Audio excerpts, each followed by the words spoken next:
வாழ்க்கையில நடந்த ஒரு திகிலூட்டக்கூடிய, அனைவரும் தெரிந்து கொள்ளக்கூடிய ஒரு முக்கியமான ஒரு ஆன்மீக அனுபவத்தை எனது சொந்த வாழ்க்கையில இருந்த பெர்சனல் விஷயத்த வந்து உங்கள்ட்ட வந்து ஷேர் பண்ணிக்கலாம்னு இருக்கேன். இத ஏன் ஷேர் பண்றேன் அப்படின்னா, நீங்க உங்க வாழ்க்கையில ஒரு சில விஷயங்கள தவற விட்டு விட்டீர்கள் என்றால், அது மிகப்பெரிய பொக்கிஷங்களை அடைவதற்கு மிகப்பெரிய தடையாக இருந்துவிடும் என்ற காரணத்திற்காக தான் இதை வந்து நான் இங்க கூறணும்னு வந்து விருப்பப்படுறேன்.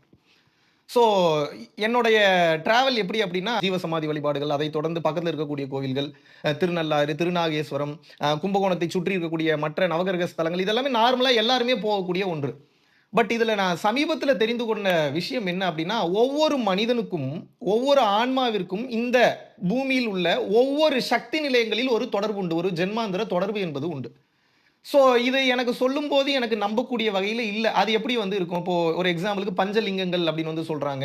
திருவண்ணாமலையில நெறைய லிங்கங்கள் வந்து இருக்கிறதா வந்து சொல்றாங்க. அதுபோக வந்து பார்த்தீங்க அப்படின்னா, இந்தியா முழுவதும் வந்து நெறைய லிங்கங்கள், மெயினான லிங்கங்கள் வந்து இருக்குன்னு வந்து சொல்றாங்க. ஒவ்வொரு அ எலமெண்ட்ஸ்க்கும், அதாவது ஒவ்வொரு பஞ்சபூதத்திற்கும், நிலம், நீர், நெருப்பு, காற்று ஆகியத்திற்கு ஒவ்வொரு லிங்கங்கள் வந்து உள்ளது. ஸோ உடல் தத்துவம் வந்து பஞ்சபூத தத்துவம் என்ற காரணத்தினால், ஸோ ஒவ்வொருத்தரும் அந்த இடங்களுக்கு போகும்போது நம்ம ஆன்மா கனெக்ட் ஆகும். அந்த நேரத்தில ஞானம் அடைவதற்கு வழி உண்டு என்று சொல்லி வைத்து விட்டு சென்றார்கள். இதில எனக்கு பெரிய நம்பிக்கை இல்ல. ஏன்னா இறைவனே உள்ள இருக்கிறாருன்றப்போ, அவங்க சொன்னாங்களே இது உண்மையா? பொய்யான்னு யோசிச்சு முடிச்சேன்.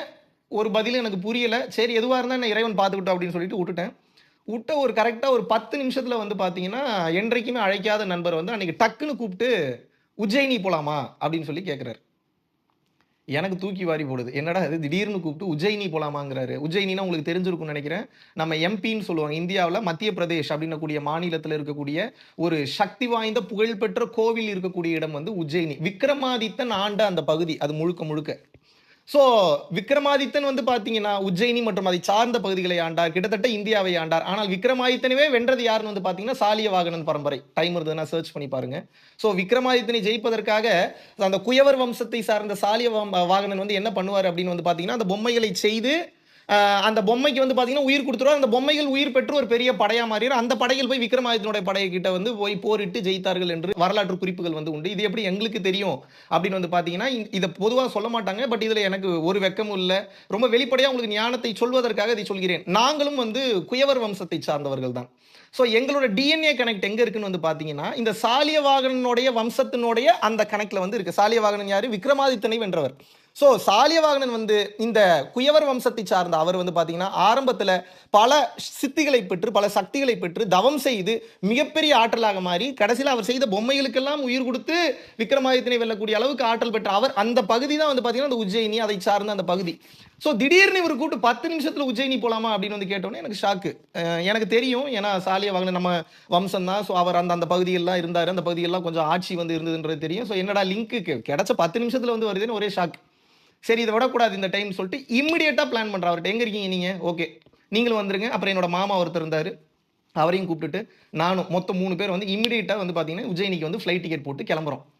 ஃப்ளைட் டிக்கெட் போட்டு கிளம்பும்போது வந்து பார்த்தீங்க அப்படின்னா, எதேர்ச்சியா இம்மிடியேட்டா கிளம்பலாம்னு சொல்லி அடுத்த நாளே கிளம்புறோம். கிளம்பும்போது அன்னைக்கு வந்து பார்த்தீங்கன்னா நட்சத்திரம் என்பது திருவாதிரை நட்சத்திரம். அடுத்த ஷாக். எல்லாமே எதேர்ச்சியா நம்ம வாழ்க்கையில நடக்குதுன்னு நினைப்போம். ஆனா பாருங்க ஒவ்வொன்னுக்கு பின்னாடி எவ்வளவு பெரிய கனெக்ட் இருக்குன்னு. திருவாதிரை நட்சத்திரம் என்பது என்ன அப்படின்னா, காஞ்சி விஸ்வநாத சுவாமிகள் அவர்கள் வந்து பார்த்தீங்க அப்படின்னா, அந்த சமாதியான அந்த நட்சத்திரம் வந்து பார்த்தீங்கன்னா, அந்த திருவாதிரை நட்சத்திரம். ஸோ அந்த நட்சத்திரத்தில வந்து பார்த்தீங்கன்னா, எனக்கு இறைவனின் அருள் என்பது வந்து கிடைக்கிறது. ஸோ அந்த நட்சத்திரத்தில வந்து பார்த்தீங்கன்னா, என்னுடைய அந்த ஆத்மலிங்கம் ஒருவேளை அதா இருக்குமோ? ஏன்னா அங்க ரொம்ப ஃபேமஸான கோயில்னா மகாகாளேஸ்வர் டெம்பிள்னு சொல்லுவாங்க. ரொம்ப ரொம்ப சக்தி வாய்ந்த டெம்பிள் அது. ஸோ சுடுகாட்டுல இருக்கக்கூடிய மண்டை ஓடுகள், அங்க இருக்கக்கூடிய எலும்புகள், அந்த அந்த அந்த எரிந்த அந்த சாம்பலை வைத்து மகாகாளேஸ்வரருக்கு வந்து பார்த்தீங்கன்னா, அந்த பூஜைகள், புனஸ்காரங்கள்லாம் வந்து செய்வாங்க. ஸோ அப்பேற்பட்ட ஒரு சக்தி மிக்க கோயிலு, ஈவில் ஸ்பிரிட்ஸ் எல்லாம் விரட்டுறதுக்கு உண்டான இடம். அதையெல்லாம் தாண்டி ஆற்றல் மிக்க இடம், அறியாமையை விளக்கக்கூடிய இடம். உங்களை எல்லாம் வந்து பார்த்தீங்கன்னா, முக்திக்கும் ஞான பாதைக்கும் முழுமையாக அழைத்து செல்லக்கூடிய ஒரு உச்சகட்ட சக்தி வாய்ந்த கோயில் எதுன்னு வந்து பார்த்தீங்கன்னா, உஜ்ஜயினி மகாகாளேஸ்வரர் டெம்பிள். ஸோ அங்க போலான்னு சொல்லிட்டு ஃப்ளைட் ஏறுறோம். நீங்க நம்ப மாட்டீங்க. ஆக்சுவலா 2 ஃப்ளைட் மாறி போனோம். சென்னையிலிருந்து வேற ஒரு ஏரியா போனோம். அங்கிருந்து வந்து பார்த்தீங்கன்னா, அதுக்கப்புறம் நம்ம டிராவல் பண்ணி உஜ்ஜயினி இருக்கக்கூடிய இடத்துக்கு போற மாரி ஒரு சூழ்நிலை இருந்துச்சு. ஸோ கனெக்டிங் ஃப்ளைட் இருக்கிறனால இங்க ஏறுறோம். ஏறுனதுலேருந்தே வந்து பார்த்தீங்கன்னா, என் லைஃப்லயே இதுவரைக்கும் நான் வந்து அவ்வளவு மோசமான டர்புலன்ஸை என் லைஃப்லயே நான் ஃபீல் பண்ணதில்ல. நான் அன்னைக்கெல்லாம் முடிஞ்சுட்டேன்னே நெனச்சுட்டேன். சரி ஓகே. இருந்தா பூமிக்கு இல்லன்னா சாமிக்குன்னு முடிவு பண்ணிட்டேன். அப்ப பார்த்துக்கங்க. நீங்க என் கூட டிராவல் பண்ணவங்கள கேட்டீங்கன்னா வந்து தெரியும். எப்படிலாம் போகுதுன்றீங்க ஃப்ளைட் இப்படி போயிட்டு இருக்கு. கீழே இறங்குது. டக்குன்னு எனக்கு மேல இருந்து ஒரு பொருளை போட்டா கீழே எப்படிங்க போகும்? அப்படி கீழே போகுது, மொத்த ஃபிளைட் அலறுது. அப்புறம் ஒண்ணும் தெரியாம அப்படியே அமைதியா போகுது ஃபிளைட். மறுபடியும் போகுது, மறுபடியும் இறங்குது. ஒரு அது ரோலர் கோஸ்டர்ன்றது கம்மியான வார்த்தை. அது ரொம்ப அதுக்கு மேல ஏதாவது கொடூரமான வார்த்தை இருந்தா அந்த வார்த்தை வந்து வைக்கணும். ஸோ அப்படி ஒரு சூழ்நிலையில உயிரை கையில பிடிச்சிட்டு போறோம். அது எவ்வளவு போராட்டத்துக்கு மத்தியில வந்து போறோம். அப்புறம் மறுபடியும் வந்து போய் இறங்கியாச்சு. முதல் மிகப்பெரிய உயிர் பிரச்சனையை தாண்டி, உயிருக்கு என்னதான் நமக்கு பயம் இல்லைனாலும் அந்த நேரத்தில் நமக்கு வந்து தான் ஆடாவிட்டாலும் தன் தசை ஆடும். நம்ம அவ்வளோ பெரிய ஞானியா? ஃப்ளைட் ஆடிக்கிட்டு இருக்கு, மொத்த பேர் கத்திட்டு இருக்கிறாங்க, நான் ஆழ்ந்த மனநிலையில் அமைதியாக உட்கார்ந்துருக்கிறேன்ற அளவுக்கு நம்மளால எப்படி இருக்க முடியும்? அவ்வளோ சவுண்டு கேட்குது. ஸோ அத்தனை சுச்சுவேஷனையும் கிராஸ் பண்ணி அப்பாடா இன்னும் ஒரு ஃப்ளைட்டு தான் ஏறணும், சரி அடுத்த ஃப்ளைட் ஏறலான்ட்டு போனா அடுத்த கூத்து தயார் நிலையில் இருக்கு. என்ன அப்படின்னா, என்கிட்ட ஐடி கார்டு இருக்கு. எப்பயுமே எந்த ஃபிளைட்ஸ்ல கனெக்டிங் ஃபிளைட்ஸ் இருந்தாலும் கம்பல்சரி ஐடி கார்டு வந்து வச்சிருக்கணும், செக் பண்ணுவாங்க. கனெக்டிங் ஃபிளைட்டா இருந்தா வந்து நீங்க ரீபோர்ட் பண்றதுக்கு வந்து செக் பண்ணுவாங்க. ஸோ அங்கே போகிறோம், அங்கே போனோன்னு என்கிட்ட ஐடி கார்டு இருக்குது. ஸோ என்னோட இன்னொரு நண்பர் எனக்கு கூப்பிட்டு ஃபோன் பண்ணி வர சொன்னார் இல்லைங்களா, உஜ்ஜயினி போனார் இல்லைங்களா, அவர்கிட்ட வந்து பார்த்தீங்கன்னா ஐடி கார்டு இருக்குது.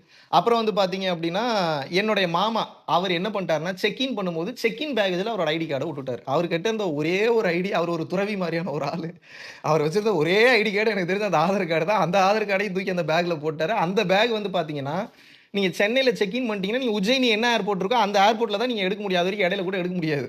இப்போ செக்யூரிட்டி அஃபீஷியல்ஸ் தடுத்து நிறுத்திட்டாங்க. தடுத்து நிறுத்தி விட முடியாது, போட் பண்ண முடியாது, இவர் போக முடியாது, நீங்கள் 2 பேர் மட்டும் தான் போகணுன்றாங்க. எங்கள் மாமா என்ன பண்ணுறாரு, சோகமாயிட்டார். உஜ்ஜயினிக்கு முதல் டைம் போகிறாரு, இப்படி விட்டுட்டு போகிறானுங்களேன்னு. சரிப்பா நான் அப்படியே இங்கேயே இருந்துக்கிறேன்ப்பா, நான் வேறு ஏதாவது இல்லை வரேன்ப்பா, நீங்கள் முன்னாடி போங்கப்பானோன்னு நான் அவர்கிட்ட சொல்கிறேன், அதெல்லாம் இருங்க நான் வந்து பேசுகிறேன் அப்படின்னு சொல்கிறேன். அப்புறம் அந்த செக்யூரிட்டி ஆஃபீஸர் அங்கே சிஐஎஸ்எஃப்னா சென்ட்ரல் இண்டஸ்ட்ரியல் செக்யூரிட்டி ஃபோர்ஸ்னு சொல்லுவாங்க. ஸோ இந்த கமர்ஷியலைஸ்டு பில்டிங்ஸு, அரசு சார்ந்த வணிகங்களே அந்த அந்த நிர்வாகத்துக்கு வந்து பயன்படுத்துவாங்க. சிஆர்பிஎஃப்னா central reserved police force. So அவங்க கமாண்டோஸ், ஸோ ஸ்ட்ரைக்கிங் ஃபோர்ஸ் அந்த மாதிரியான சுச்சுவேஷன் இருக்கும். ஸோ சிஐஎஸ்எஃப்ல இருந்து ஒரு டாப் ஆஃபீஸர் ஒருத்தர் அங்கே நின்றுட்டு இருந்தார். அவர் வந்து பார்த்தீங்கன்னா முதல்ல அவர் நின்றுட்டு இருந்தாரு. அந்த டாப் ஆஃபீஸர் தான் எங்களை தடுத்து நிறுத்துறாரு, போகக்கூடாதுன்றாரு. ஐடி கார்டெல்லாம் விடவே மாட்டேன்ட்டார், எவ்வளோ ரெக்வஸ்ட் பண்ணி. அப்புறம் நான் என்ன சொன்னேன், நேராக அவர்கிட்ட போனேன். அவங்க 2 பேரும் மாமாவையும் ஃப்ரெண்டையும் நீங்கள் என் பக்கத்துலேயே வந்தாங்க, முதல்ல தள்ளி போய் நில்லுங்கன்னு சொல்லிட்டு ஓரமாக நிற்க சொல்லிட்டு, அப்புறம் உங்களுக்கு யார் ஹெட் அப்படின்னு சொல்லிட்டு அவருக்கு சீஃப் யாருன்னு பார்த்து அவர்கிட்ட நேராக போய் உட்காந்து அவர் கண்ணை பார்த்தே தான் ரொம்ப நேரம் பேசிகிட்டு இருக்கேன். பிரதர் இந்த மாதிரி நடந்து போச்சு சுச்சுவேஷன், அவர் வந்து மிஸ் பண்ணிட்டாப்ல. நாங்கள் வந்து தீவிரவாதிகள் கிடையாது, நாங்கள் வந்து நாட்டுக்கு எகென்ஸ்டான பீப்புள் ஒன்றும் கிடையாது. We are just a common people, we are just civilians. எங்களை பாதுகாக்க வேண்டியது உங்கள் கடமை. இன்னும் ஃப்ளைட் போர்ட் பண்ணுறதுக்கு ஒரு 20-30 நிமிஷம் தான் இருக்குது. நாங்கள் இங்கேருந்து அங்கே போய் மறுபடியும் ரீபோர்ட் பண்ணணும். நீங்கள் இந்த நேரத்தில் இப்படி பண்ணீங்கன்னா எப்படி, எங்களோட சுச்சுவேஷனை புரிஞ்சுன்னு சொல்லி ரொம்ப கிளியராக வந்து உட்காந்து வந்து எக்ஸ்பிளைன் பண்ணுறா அவர். அப்புறம் அப்படி கேட்குறாரு, இப்படி கேட்குறாரு. சார் அட்லீஸ்ட் ஃபோட்டோ காப்பியாவது ஐடி கார்டில் இருந்தால் வந்து கொடுங்க, அதையாவது பார்த்துட்டு விட்றேங்கிறாரு. அவர்கிட்ட ஃபோட்டோ காப்பியும் இல்லை. நேரம் பாருங்கள் கடைசியில். அப்புறம் அவர் இல்லை முடியவே முடியாதுங்கிறாரு. நான் கேட்டேன் அவரை பார்த்து, சார் உங்கள் ஃபேமிலியில் ஒருத்தர் இந்த மாதிரியான சுச்சுவேஷனில் எங்கேயாவது மாட்டிக்கிட்டாங்கன்னா, உங்களை சார்ந்த ஒரு நபர் அந்த இடத்துல உங்கள் மாதிரி பொசிஷனில் இருக்கிறாருன்னா அவர் உதவி பண்ணணும்னு நீங்கள் நினைப்பீங்களா, பண்ணக்கூடாதுன்னு நினைப்பீங்களான்னு கேட்டேன். ஒரு கொஸ்டின் தான் கேட்டேன். அவர் ஒன்றுமே பண்ணல. அவரோட ஹையர் ஆஃபீஸருக்கு அப்புறம் கால் பண்ணுறாரு, இமீடியட்டாக இன்டர்காமில் அடிச்சு இந்த மாதிரி எது நம்ம பேசினார். எனக்கு ஹிந்தி ஃபுல்லாக தெரில. பேசிகிட்டு இருக்க அப்புறம் நீங்கள் போட்ட டிக்கெட் இருக்கான்னு கேட்டாங்க. அப்புறம் அந்த டிக்கெட் வந்து எடுத்து காமிச்சேன். அவர் சொல்கிறார், எல்லாம் பேசி முடிச்சுட்டு வச்சுட்டு அவர் இங்கிலீஷில் எனக்கு வந்து கன்வே பண்ணுறாரு. I don't know how you convinced me. இந்தியாவோட செக்யூரிட்டின்றது எங்களுக்கு ரொம்ப ரொம்ப முக்கியமான ஒரு விஷயம். பட் நீங்கள் என்ன பண்ணன்னு தெரியல, அது என்னோட இதயத்தை வந்து ரொம்ப பாதிச்சிருச்சு. ஹையர் ஆஃபீஸர்கிட்ட பேசும்போது உங்களை விட்டுருன்னு வந்து சொல்லிட்டார். என் லைஃப்லேயே வெரி ஃபர்ஸ்ட் டைம் என்னோட சர்வீஸில், என்னோட 40 வருஷம் சர்வீஸ், 35 வருஷம் 40 வருஷம் சர்வீஸில் இப்படி ஐடி கார்டு இல்லாமல் யாரையும் எங்கேயும் நாங்கள் போர்ட் பண்ணதே இல்லை, யூ கேன் கோன்னு சொல்லி எந்த சிஐஎஸ்எஃப் ஆஃபீஸர் வந்து தடுத்து நிறுத்தினாரோ அவரே எங்களுக்கு ப்ரொடெக்ஷனுக்கு போட்டு நாங்கள் 3 பேரும் போகிறோம் ரீபோர்ட் பண்ணுறதுக்கு. எங்களுக்கு ஃபுல் செக்யூரிட்டி கிளியரன்ஸ் கொடுத்து போய் ஃப்ளைட்டில் வந்து ஏற்றி விட்றாங்க. அதுக்கப்புறம் அங்கேருந்து அப்புறம் உஜ்ஜயினி போகிறோம். ஸோ இது செகண்ட் அப்டக்கிள். அதை கடந்து அந்த இடத்துலையும் டயர்ட் ஆகிடாமல் அந்த இடத்துல போயே ஆகணுன்ற வெறி. ஸோ அந்த வேகத்தில் வந்து போகிறோம், பேக் மிஸ் பண்ணிட முடியாது. அடுத்து வந்து அங்கே போகலான்னு பார்த்தா அங்கே வந்து அடுத்து இது வார்த்தைகளால் சொல்லவே அந்த மண்ணில் போய் இறங்கின உடனே வந்து பார்த்தீங்கன்னா, உஜ்ஜயினி மண்ணில் போய் இறங்கின உடனே அந்த வைப்ரேஷன், இது வந்து விளையாட்டுக்கு ஏதோ சொல்லணும், கதை சொல்லணும், ஸ்டோரி டெல்லிங் கிடையாது, உண்மையாகவே நடக்கக்கூடிய விஷயம். அந்த இடத்துக்கு போனோடனே அது ஃபீல் ஆகுது. அப்புறம் ஈவினிங் போன உடனே பாத்ரூம்குள்ளே போய் நுழையிறேன். பாத்ரூம்குள்ளே போய் நுழைஞ்சோடனே வெளியில் நண்பர் இருக்கார், மாமா இருக்காங்க. பாத்ரூமில் போய் அந்த ஹீட் ஷவர் வந்து ஆன் பண்ணுறேன். ஷவர் ஆன் பண்ணி ஃபுல்லாக ஹாட் வாட்டரில் வந்து பார்த்தீங்கன்னா அப்படியே குளிக்க ஆரம்பிக்கிறேன். குளிச்சுக்கிட்டே இருக்கேன். சோப்பு போடல, ஒன்றும் போடல. ஷவரில் அப்படியே போய் நின்றுட்டேன். கிட்டத்தட்ட ஒரு 5லேருந்து 10 நிமிஷம் அப்படியே நின்றுட்டு அப்புறம் கதை ஓப்பன் பண்ணி வெளியே வர 2 பேரும் என்னை பேயை பார்த்த மாதிரி பார்த்துட்டு இருக்கிறாங்க. நான் வந்து கேட்டேன், ஏங்க இப்படி பார்த்துட்டு இருக்கீங்க அப்படின்ற மாதிரி கேட்டேன். இது நான் ரொம்ப கேஷுவலாக கேட்குறேன். அப்போ வேற ஒரு நிலையில் கேட்டேன். ஒரு டைப்பாக கேட்குறாங்க, ஏன் இப்படி என்ன ஒரு மாதிரி பார்த்துட்டு இருக்கீங்க அப்படின்ற மாதிரி கேட்குறேன். நீங்கள் உள்ளே போய் எவ்வளோ நேரம் ஆச்சு தெரியுங்களா குருஜி அப்படின்னு கேட்டாங்க. எவ்வளோ நேரம் ஆச்சு? நீங்கள் ஒரு 2.5 மணி நேரமாக உள்ளே குளிச்சுட்டு இருக்கீங்க. நாங்கள் என்னது 2.5 மணி நேரமா? பாத்ரூம் கதவை திறக்கிறாங்க, உள்ள இருந்து நெருப்பு புகை மூட்டத்துல வந்து ஒரு ஒரு மிகப்பெரிய புகை வெளியே வந்ததுன்னா எப்படி வரும், அவ்வளோ புகை வெளியே வருது அந்த ஹாட் வாட்டர்ல. எப்படி உங்க உயிரோட இருந்தீங்க உள்ளன்னு வந்து கேட்டாங்க. இல்லையே, நான் எனக்கு ஏதோ 5-10 நிமிஷம் தான் ஆன மாதிரி இருந்தது அப்படின்னு சொல்லிட்டு அவங்க அப்படியே மண்டையை போட்டு பிச்சுக்கிறாங்க. அப்புறம் ஒரு ஓரத்துல போய் ஒரு ஒரு ஒரு ஒரு தூண்ல போய் சாஞ்சு வந்து அப்படியே நிக்கிறேன். ஒரு மாதிரி சுகமா இருக்கு. அப்படியே அந்த அந்த தூண் ரொம்ப சுகமா இருக்குன்னு சொல்லிட்டு அப்படியே நின்ட்டேன். அப்படியே அந்த தூண்ல அப்படியே சுகமா நின்னுட்டு இருக்கேன். அப்ப அந்த அந்த அந்த சுகம் கொஞ்சம் கொஞ்சமா கம்மியாகும்போது பசி எடுக்குது. ரொம்ப பசி எடுக்குது. ஏன்னா குளிச்ச பாடி டீஹைட்ரேட் ஆயிடுச்சு. சாப்பிடலான்றதுக்காக பானிபூரி சாப்பிடலாம்னு ஆசை வருது பாருங்க. அங்க போய் உஜ்ஜயினில போய் பானிபூரி சாப்பிடலாம்னு ஆசை வருது. பானிபூரி ஆசை வந்தோடனே அந்த நிலையிலிருந்து மீள்றேன். அந்த ஆசை எப்போ முதல் தாட் வருதோ அது வரைக்கும் தாட் இல்ல, அந்த ஆனந்தத்துல இருக்கேன். அந்த தாட் வந்தோடனே அப்படியே அந்த மீண்டு அந்த பழைய நிலைக்கு வந்து வரேன். வந்ததுக்கு அப்புறம் போலாமான்னு கேட்டேன். அவங்க மறுபடியும் எங்க மாமா காண்டாயி வெளியே கிளம்பி போயிட்டாரு. இந்த மாதிரிலாம் ஏதாவது ஓவர் ரியாக்ட் பண்ணோம்னா அவர் கடுப்பாயிருவாரு. கிளம்பி போயிட்டாரு அவர் பாட்டுக்கு. இவன் மட்டும் தனியா ஏதேதோ சுகத்தை அனுபவிச்சுட்டு இருக்கிறான், நமக்கு ஒன்றும் ஃபீல் ஆக மாட்டேங்கிற மாதிரி அவரு கிளம்பிட்டாரு. இந்த பக்கம் வந்து பாத்தீங்கன்னா இவர் வந்து அப்படியே என்னை பார்த்துட்டு இருக்கிறாரு. என்னங்க ஆச்சு, நீ இங்க எவ்வளவு நேரமா நின்றுட்டு இருக்கீங்க தெரியுமா, எவ்வளவு நேரமா அந்த பில்லர்ல சாஞ்சு நின்றுட்டு இருக்கேன் அப்படின்னு வந்து நான் கேட்டேன். அவர் அங்க எங்க பில்லர் இருக்குன்னு கேட்டாரு. என்னங்க சொல்றீங்க, பில்லர் இல்லையான்னு பார்த்தா பில்லர் இருக்கிற மாதிரி நினைச்சுக்கிட்டு பில்லரை பிடிச்சிட்டு படுத்துட்டு இருக்கிற மாதிரி நம்ம ஆட்டு நின்றுட்டு எப்படி இப்படியே ஒரு 45 மினிட்ஸ். டயர்டும் ஆகல, வலிக்கவும் இல்லை, சுகமாகவும் இருக்கு. அப்படியே ஃபீல் பண்ணிட்டு இருக்காங்க. பில்லரே இல்லைங்க. அவர் ஒரு மாதிரி ஆயிட்டு அப்புறம் அப்படியே கீழே நடந்து வரேன். அதுக்கப்புறம் அப்படியே போறேன். அப்படியே இந்த உலகமே ரொம்ப புதுசா தெரியுது. You won't believe. அந்த உலகமே அது எப்படின்னா ஒரு ஒரு ஒரு பல வருட காலம் ஒருத்தன் வந்து ஒரு ஒரு ஒரு ஒரு ஒரு ஒரு குழிக்குள்ள மூடி இருந்த ஒருத்தன் வெளியே வந்த உடனே இந்த உலகத்தை பார்த்தா எப்படி பார்ப்பான், அப்படி தெரியுது அந்த உலகம். குழந்தைகள் அப்படியே ஏதோ ஒரு ஒரு ஒரு ஒரு ஒரு- இது எப்படி சொல்றது, இந்த ஃபீல் உங்களுக்கு எப்படி டிஃபைன் பண்றதுல ஒரு 2000-3000 வருஷத்துக்கு முன்னாடி இருக்கக்கூடிய ஒரு ஒரு ஆன்மா இந்த புது உலகத்தை பார்த்தா எப்படி இருக்கு ஏங்க, இதே கண்ணு, இதே உடல், இதே இந்தியா தான், பல இடங்களுக்கு சுத்தி இருக்கு. அந்த மாதிரி ஃபீலே இருந்ததில்ல. அந்த உலகமே வேற மாதிரியான ஒரு பெர்ஸ்பெக்டிவ், வேற மாதிரியான ஒரு டைமென்ஷன்ல வந்து தெரிய ஆரம்பிக்குது. அப்படியே கண்டினியூ பண்றேன். அப்புறம் அவர்கிட்ட வந்து யாரை பார்த்தாலும் கோவம் வருது. திட்டிகிட்டே இருக்கு. இவர் ஏன் இப்படி பேசுறாரு, அந்த அக்கா ஏன் அப்படி பேசுறாங்க, அவங்க ஏன் வெளியே இப்படி சுத்திட்டு இருக்காங்க, இவங்க ஏன் இப்படி ட்ரெஸ் போடுறாங்கன்னு அந்த என் நண்பர்கிட்ட வந்து திட்டிட்டு இருக்கேன். என் மாமா வரல, எங்கேயோ போயிட்டாரு அவர் கோச்சுக்கிட்டு. இவர்கிட்ட கேட்டுட்டு இருக்கேன். அவர் கொஞ்ச நேரம் என்னை பார்த்துட்டு இருந்தா, மேலே எங்கேயும் பார்த்துட்டு அப்புறம் பேச ஆரம்பிக்கிறாரு.